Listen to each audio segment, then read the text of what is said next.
Nini kinakuzuia usipate matokeo?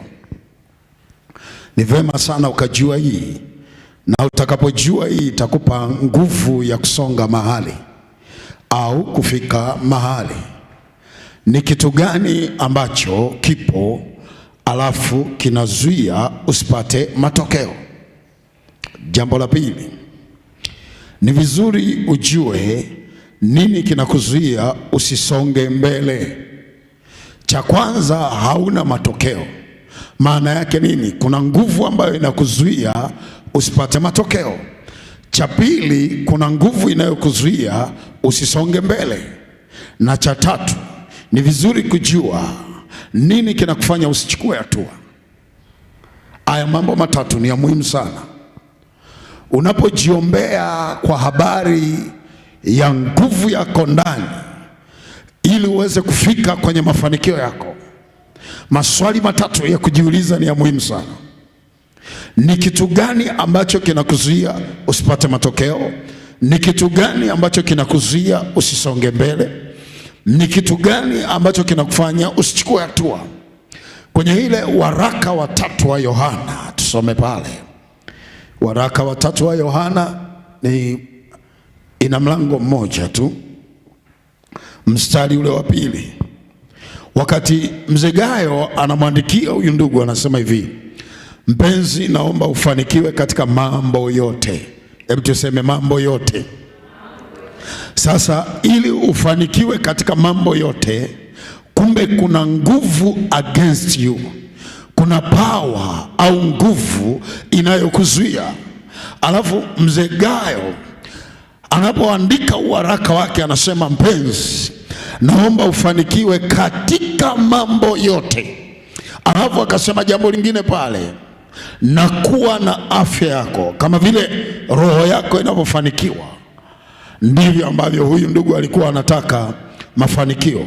Kwa hiyo mchana wa leo Bwana akupe neema ya kufanikiwa katika kiwango cha juu zaidi ambacho Kristo atakufikisha mahali.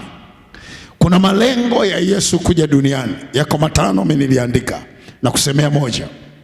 Kuna malengo ya Yesu kuja duniani, nimeandika hapa yako 5. Mimi nataka nikupe moja. Moja ya lengo la Yesu kuja duniani ilikuwa ni kutupandisha kutoka kwenye maisha yaliyoporomoka. Kama unataka kufanikiwa mchana huu leo, moja ya lengo la Yesu lililomleta hapa duniani ni kuja kuhakikisha kwamba anatupandisha.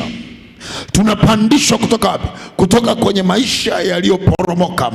Kuna mahali tulikuwa tumeporomoka, kuna vitu vilikuwa vimetuporomosha, kuna mambo ambayo yalikuwa yameturudisha nyuma, roho za dhambi, roho za miungu, roho za mashetani, roho za mababu, roho za kutoka maeneo mbalimbali. Hizi roho zilituporomosha mahali.